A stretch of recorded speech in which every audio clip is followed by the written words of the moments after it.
Hello বন্ধুরা, আমি শুভ্রনীল চলে এলাম দেবদার কিছু অজানা কথা তোমাদের সঙ্গে শেয়ার করার জন্য। দেবদা কত বড় মাপের তারকা, সুপারস্টার, এটা আমরা প্রত্যেকেই জানি। আমরা অনেকে অসম্মানও করি দেবদাকে। অনেক ক্ষেত্রে আমরা দেখি তাকে নিয়ে কি কি পাস্টেও হয়েছে আমরা জানি। কিন্তু দেবদা বোধহয় বাংলায় অভিনয় করতে এসেছিলেন বলেই তার যোগ্য সম্মান আরো অনেকটা সেটা বোধহয় পেলেন না। দেবদার যা যা ঘটনা রয়েছে, মাঝে মধ্যেই সেলিব্রিটিরাই তাদের যেসব অভিজ্ঞতা দেবদাকে নিয়ে শেয়ার করে। আমি জানি না, আমি উত্তম কুমারের জেনারেশন দেখিনি, তবে যেটুকু শুনে বুঝি উত্তম কুমার বিরাট একজন স্টার মহানায়ক তো ছিলেনই। তবে দেবদাকে কোনো অংশে তার চেয়ে কম আমি কিন্তু বুঝি না। তার যে ক্রেজ, তার যেসব ঘটনা, তাকে নিয়ে যেসব ঘটনা ঘটে গেছে মানুষের দ্বারা, যেসব ঘটেছে, তাই কোনো অংশে কম আমি বলতে পারবো না। অন্তত এই জেনারেশনের মহানায়ক তাকে আমি আরামসে বলবো, এবং প্রত্যেকের বলা উচিত। যারা বলে না তারা হিংসাতে জ্বলে, শুধুমুধু কারোর রেফারেন্স টেনে আনে পুরনো কোনো শিল্পীর, অথবা ছোট করে, অথবা বলিউডের রেফারেন্স টেনে আনে। এটা বাঙালিদের রক্তের দোষ হয়ে গেছে। বাঙালিরা যোগ্য মানুষকে সিঁড়ি দিয়ে উঠতে সাহায্য না করে মইটা কেড়ে নেয়, ফেলে দেওয়ার চেষ্টা করে। তো সেটা আলাদা একটা দিক, সেটাই আমি যাব না। আজকে আমি দু একটা ফ্যাক্ট যেটা আমি জানতে পেরেছি, দু একটা ঘটনা যেটা জানিয়ে দেওয়া দরকার, ছড়িয়ে দেওয়া দরকার, সেটা নিয়ে কথা বলতে এসেছি। প্রথমেই বলি, একটা টাইম ছিল, আমরা প্রত্যেকে জানি, মেয়েরা দেবন্ত পাগল ছিল। এখনো পর্যন্ত আমরা প্রচুর এরকম ঘটনা জানি যে মেয়েরা বাড়িতে বাড়িতে 25শে ডিসেম্বর দেবদার জন্মদিনে কেক কাটে। আমি সেই সময়টায়, আমি যখন 10 পাস আউট হয়েছি, বা ওই ছোট্টবেলাটা আমার 9-8, ওই 2012-13 এই সাল, এই সময়টায়, সেই সময়টায় আমি আমার যে মেয়েদেরকে পছন্দ হতো তাদেরকে পটাবার জন্য, মানে আমাদের বাজার থেকে আমি দেবদার ছবি কিনে তাদেরকে জন্মদিনে গিফট করতাম। বুঝতে পারছো কি লেভেলের ক্রেজ। আমি নিজের অভিজ্ঞতা, নিজের এক্সপিরিয়েন্স, নিজের এক্সাম্পল সর্বপ্রথম দিলাম, অন্যের এক্সাম্পল দেওয়ার আগে। দেবদার যে লেভেলের প্রপোজাল পেয়েছে, যে লেভেলের তার অ্যাড্রেসগুলোর পোস্টে চিঠি পড়তো মেয়েদের বিয়ের জন্য, বাবা মার তরফ থেকে বিয়ের প্রস্তাব পড়েছে, আমি জানি না বাংলাতে বা সারা দেশে কটা নায়ক এরকম পেয়েছে। যদি কেউ পেয়ে থাকে তাহলে হয়তো হার্ডলি, হয়তো এই ক্রেজ সারা ভারতবর্ষে হয়তো 8-10 জন, 5-6 জন হয়তো দেখেছে। তার মধ্যে অন্যতম দেবদা, যেটা বাঙালিদের কাছে একটা গর্বের জায়গা। যে পয়েন্টগুলো নিয়ে আমরা গর্ব করি না, আমাদের লজ্জা লাগে। আমাদের দেবদার ছবি দেখেছি বলতে লজ্জা লাগে বাঙালিদের। আমরা মাল্টিপ্লেক্সে গেলে একটুখানি পারিবারিক ছবি দেখতে ভালোবাসি, কিন্তু সেই দেবদাকে তো পাগলু দেখেই আমরা এরকম ফ্যান হয়েছিলাম। ঘটনাটা হচ্ছে লেছক্কার সেটের এক অদ্ভুত ঘটনা। তখন দেবদা শুটিং করছেন একটা স্কুলের নিচে। এবার প্রচুর ক্রাউড রয়েছে। দেবদা কতজনের গলার আওয়াজ শুনতে পাবে, সবাই তো দেবদেব করে ডাকছে। একটি মেয়ে সুইসাইড করতে চলে যায় ছাদে, যে দেব আমার দিকে তাকাচ্ছে না, না তাকালে আমি সুইসাইড করে দেবো। কোনো মতে তাকে বাঁচানো যায়। তারপর কান্নাকাটি, দেবদার কাছে নিয়ে যাওয়া, অনেক পরিশ্রম করে লোকাল লোকজন, বিভিন্ন পারমিশনের ব্যাপার তো থাকে, পুলিশ, রাজ চক্রবর্তী, সবাইকে টপকে দেবদা অব্দি পৌঁছায়, এবং দেবদা ছবি টবি তোলে, তারপর তাকে শান্ত করা যায়। নাহলে সে সুইসাইড করে নিচ্ছিল। মানে কতটা ভালোবাসা থাকলে ওই নায়ক কি খাওয়াবে না পড়াবে? ও তো শুটিং করতে এসছে, ফিরে তাকাচ্ছেও না, বাড়ি চলে যাবে শুটিং করে। ও স্টার, ওর তো মার্সিডিজে চড়ছে, বিএমডাব্লিউ তে চড়ছে, কি স্বার্থ আছে মেয়েটার? কি লেভেলের স্টার হলে, কি লেভেলের মানুষকে পাগল করে দিতে পারলে এরকম ক্রেজ হতে পারে? এরকম বহু ঘটনা তোমরা পেয়ে যাবে, বহু বহু আছে। আমি ভিডিওতে দু একটা যেটা রিসেন্ট জানতে পেরেছি সেটা শেয়ার করছি। তোমরা বিভিন্ন স্টার, রাহুল মুখার্জি, পার্থ সারথী, এনাদের ইন্টারভিউ দেখে নেবে, নীলায়ন দা, প্রচুর এরকম রয়েছে, তাদের ইন্টারভিউ চেক করে নিও। পাভেল দা, প্রচুর এরকম আর্টিস্ট, ডিরেক্টর প্রচুর আছে যারা ইন্টারভিউতে দেবদা সম্পর্কে বলেছে। বিশ্বনাথ বসু, যে কি লেভেলের ক্রেজ তারা দেখেছে দেবদা যখন শুটিং করতেন বা করেন। তো গল্পগুলো তোমরা একটু দেখে নিও।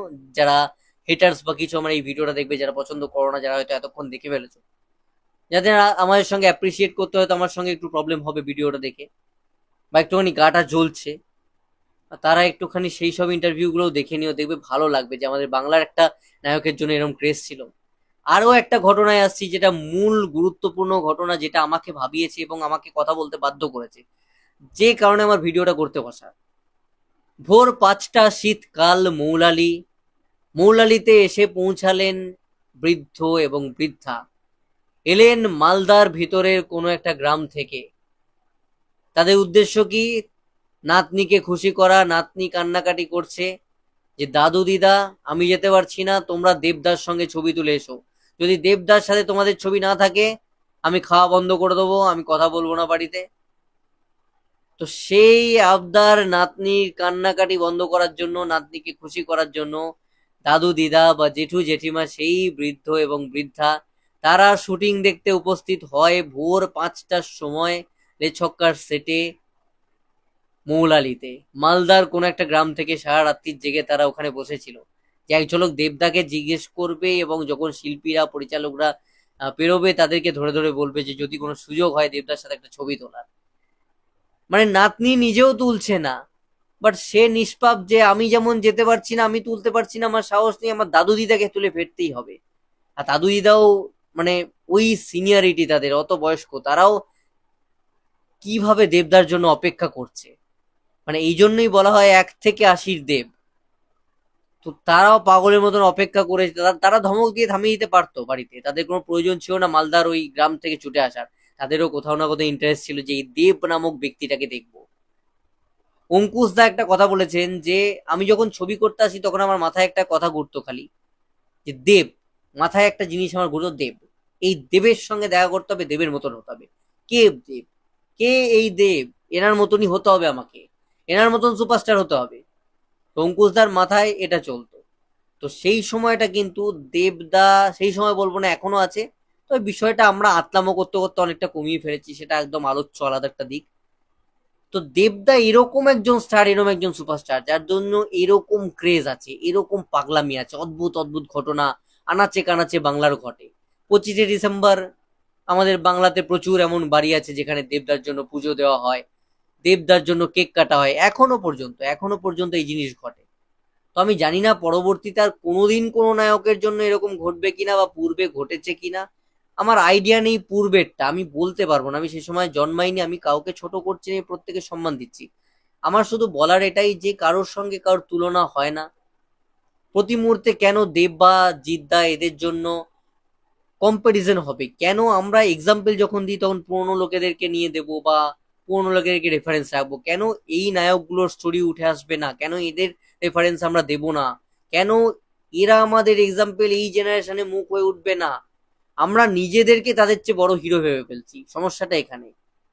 এই স্টোরিগুলো ছড়িয়ে পড়া ভীষণভাবে দরকার, এবং এই গল্পগুলো জানা দরকার যে এই লোকটা কে, দেব মানুষটা কে, দেবের কি অস্তিত্ব, দেবের বাংলা ইন্ডাস্ট্রিতে দেব আসার পর কি কি পরিবর্তন ঘটেছিল, কি কি রেভলিউশন এসছিল, একটা নায়কের জন্য কি কি ঘটতে পারে।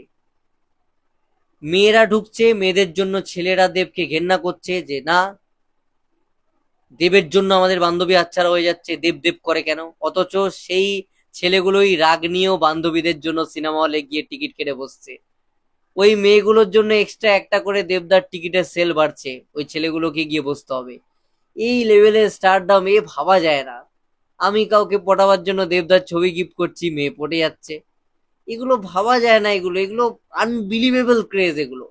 বয়স্ক মহিলারা কিছু না ভেবে নাতনিকে খুশি করার জন্য দেবদার জন্য এসে ভোরবেলায় বসে আছে মালদা থেকে কলকাতায়, শীতকালের সকাল, কোনো কিছু না ভেবে। কেউ ছাদ থেকে সুইসাইড করে ঝাঁপ দিতে যাচ্ছে, কেউ আবার মারা যাওয়ার আগে শেষ ইচ্ছা রাখছে যে আমি শেষবার একবার দেবকে দেখে মরতে চাই। এগুলো বিশাল প্রাপ্তি, সম্ভব নয়। এ যুগের মহানায়ক, এ যুগের বলবো কেন, সর্বযুগের অন্যতম মহানায়ক দেব, সর্বযুগের সর্বকালের অন্যতম মহানায়ক দেব। সম্ভব নয় এটা। এই জিনিস খুব রেয়ার, 100 বছর 200 বছরে একটা এরকম আসে। আমরা অযোগ্য যে আমরা দেবের মতন নায়ককে যতটা আরো প্রাপ্তি তার ছিল সেটা আমরা দিতে পারিনি। এ সাউথে হলে ওকে গড অফ সাউথ ডিক্লেয়ার করতো, রজনীকান্ত কেমন করেছে ওকে ডিক্লেয়ার করে দিত। এ যে লেভেলের ক্রেজ ছুঁয়েছে, ওই লেভেলের ক্রেজ সাউথে হলে কে গড অফ সাউথ ডিক্লেয়ার করে দিত।